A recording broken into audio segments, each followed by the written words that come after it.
dostluqda, bilmirəm bu dostluq deyə bilərəm ya yox, amma mən Zaurla doğrudan da dostum. Zaur əkizlər bürcüdür, biz eyni bürcdəniyik. Və mən Röya da əkizlər bürcüdür. Zaur biraz çox emosionaldır.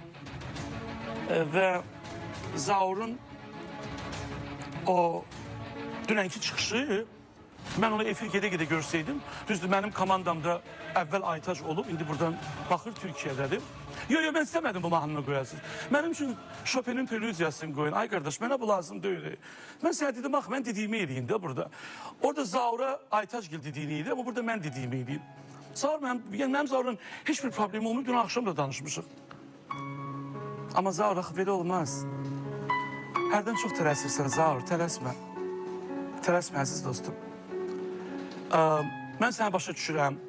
Sən əsəbləşirsən, çünki biz bir-birimizin sirrini bilirik efirlə bağlı. Çünki yeganə aparıcısan ki, səninlə mən, bizim gələn həftə qonaqlarımız kim olacaq? Baxmayaraq, eyni vaxtı biz verişə başlayırıq. Biz bilirik bunu və biz bir-birimizdən rəqabət aparmırıq. Bəlkə sən qəlbivin içində mənimlə rəqabət aparırsan, amma mən sənə demişəm, mənim sənə rəqabətliyim yoxdur. Mən bildiyimə görə sənin rəqabətliyim başqa adamdandır, mənimki də başqa adam. Biz bölünmüşük iki yerə. Və ona görə də mən dünəndən fikirləşirdim ki, sənə necə cavab verəcəyəm. Dünəndən sənə afişov verdim, çoxları belə bilir qırğınsa. Birazdan sənə biraz özümə gəlim, tolik sayağı bir cavabımı verəcəyəm sənə. Yaxşı, Zaur, tələsmə, Zaur, tələsmə. Efirimiz elə indi başlayıb. Gəlin başlayalım.